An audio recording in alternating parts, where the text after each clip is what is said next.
Hormatly dostlar, bu görjek filmimiz bizim beýik ýoldaşlarymyzyň biri Begmurat Geri. Ol häzir Germaniýada ýaşaýar, ençem ýyllar bäri bosgunçylykda. Öz isleg arzularyny we niýetlerini hormatly biziň öňkü prezidentimiz Saparmurat Ataýewiç Niýazow bilen duşuşyna şu isleg arzularyny beýan etdi. Men şonu siz bilen taňyşdyraýyn edim. Biziň nähili arzularymyz bardy. Bu bar. Belki inşallah gelecekde şu arzular, niýetler hasyl bolsun.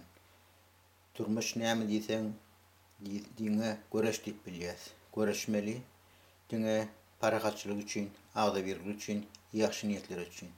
Ýaxşy niýetler belki gelecekde hasyl bolsun.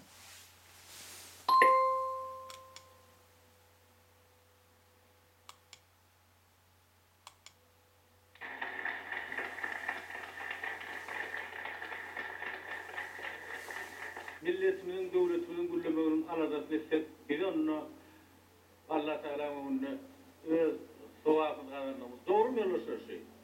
Her ýeriniň kynçylygy bar bilýän.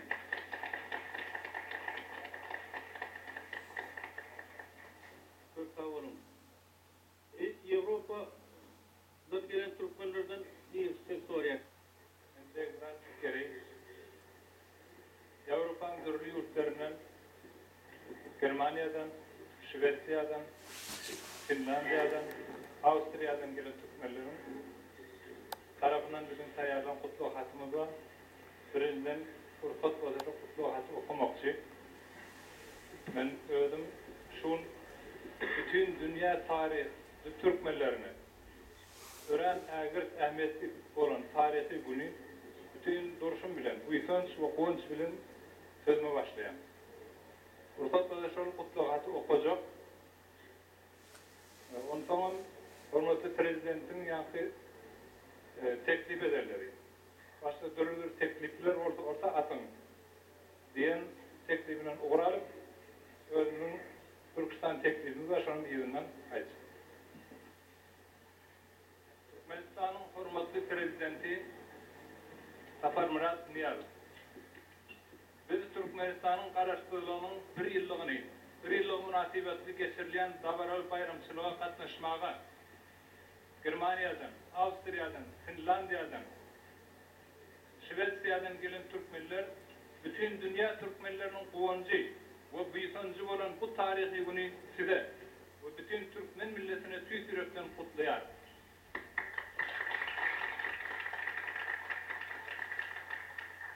Dünýä kartasynda garaşdy Türkmenistanyň peýda bolmagy, Birleşen Milletler Guramasyny dünýä döwletleriniň katarynda Türkmenistan Cumhuriyetiniň faýdanyň parlamagy we biziň milli barlygymyzyň esasy sütüni bolan türkmen diliniň dünýä dilleriniň arasynda özüniň münasip we hakyky ornuny tapmagy dogrudan-da goňarlyk we büýsanjy münasip hadisadyr.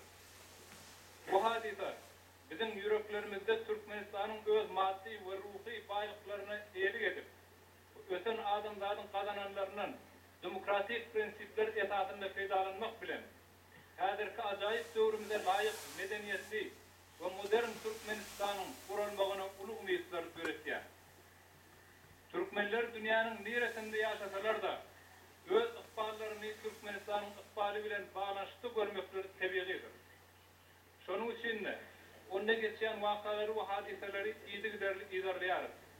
Onuň ýagşysyny degenip ýamanyna gynanýar. Şonuň ýalyda erkin, abadan we demokratik türkmen ýurdunyň berkarar bolmagy üçin bar okuyubumuz we güýjimiz bilen koşant koşmagy özümiziň mukaddes borjumyz hasap etýär.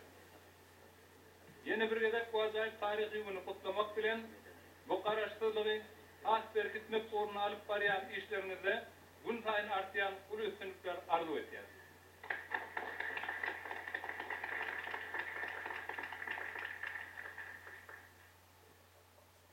Tekliplerimiz ýa-da edilen gurulmaň esasynda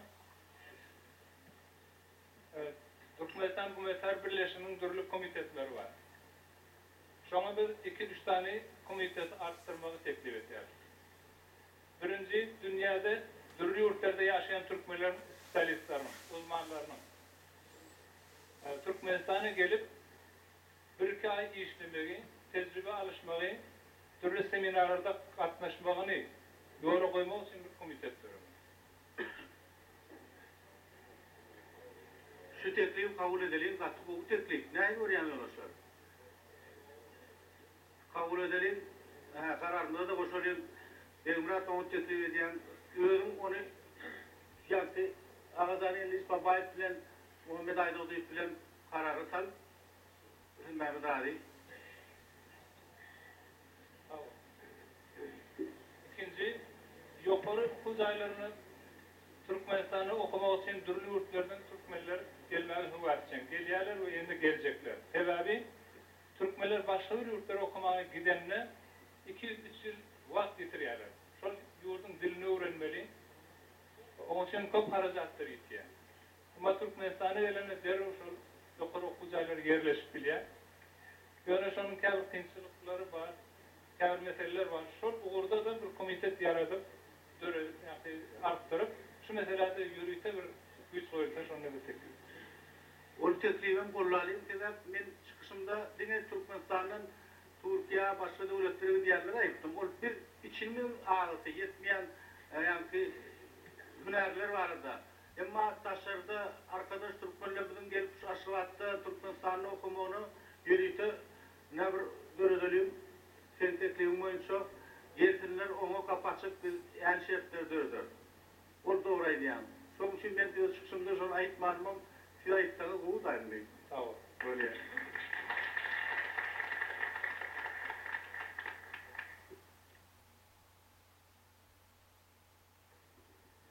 Üçüncü teklifimizde yani hürmetli Prezident ve gururlarını bizim edebi miraslarımızı saklamak, tüketmek uğruna yerlikli noktadılar. Şu orada, şu yerde bizim medeni mirasımız esası kolyazmalar fondumuz. Şu yerde bir filiyat görüyoruz. Taşarı yurtta da kolyazmalar fondunu görüyoruz. Yerde Türkmenistan'ı da görüyoruz. Kolyazmalar fondu bunun bizim bütün ruhi bağlamının esası çeşmesi. Yüzlerce mümkün yadandatlar var şu yerde. Kıyınansak da şu yerde saklanışı, görülen mümkünçülükleri bizi kanaatlandırmıyor. Dünya normalarının aşağı. Bizim en kımmetli kaytaran olmayacak miraslarımız göçüşüp var ya, hakları, beylikleri. Ve şunu ünit vermediği hem de şunu yol başlığını, şunu hürmetli Prezident'in özünün karamağını teklif ediyoruz şu. Medeniyet Fondu'na. O diğerinden dikkatli oluyor.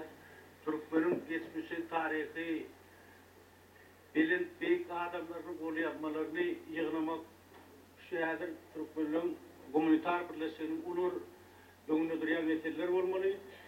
Şu şehirki bağırları kol saklamak için şehirdir biz üstünü işleyiz.